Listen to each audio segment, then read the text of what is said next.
creating a PowerPoint on how does climate change affect women. My name is Darnicia Stevenson. I'm Catherine Jones. I'm Amaya Powell. And I'm Taylor Shank. What is climate change?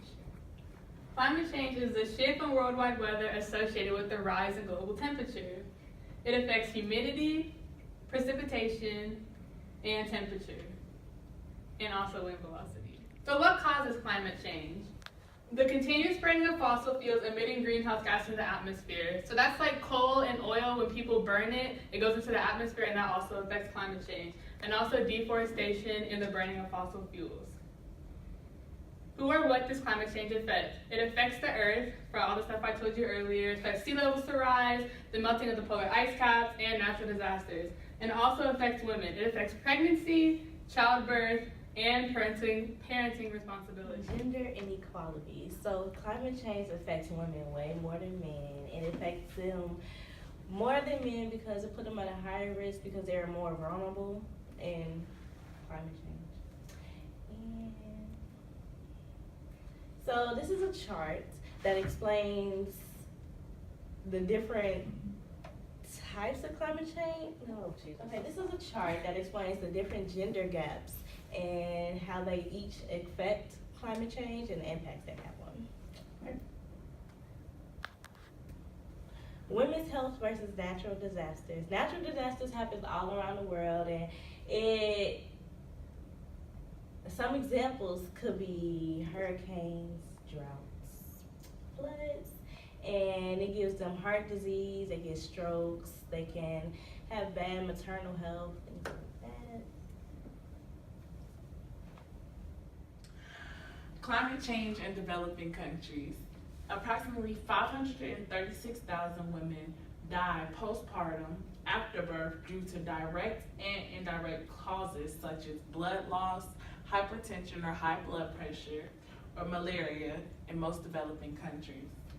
Climate change is the most indirect but direct causes to reproductive issues such as pregnancy and birth complications. Heavy precipitation and extreme high and low temperatures can affect the reproductive organs of women worldwide. Malaria is a dangerous infectious parasite that comes from contaminated water.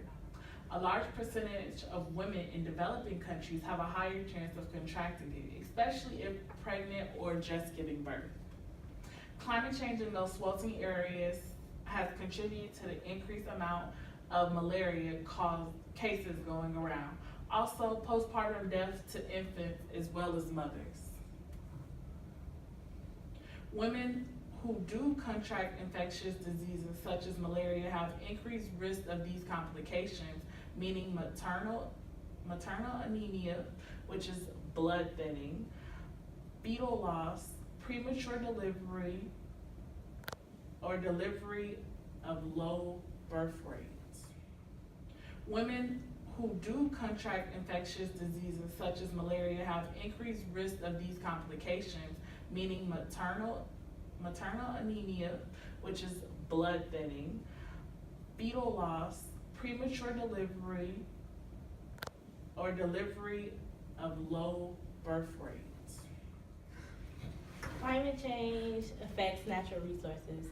Climate change really lowers and limits the chance of having natural resources, and because women are caregivers, they have to use natural resources for their children, their family, with regards to getting food or bathing or cleaning or things like that. And because of climate change, it really puts a strain on it. That's the end. Thank you. Thank you.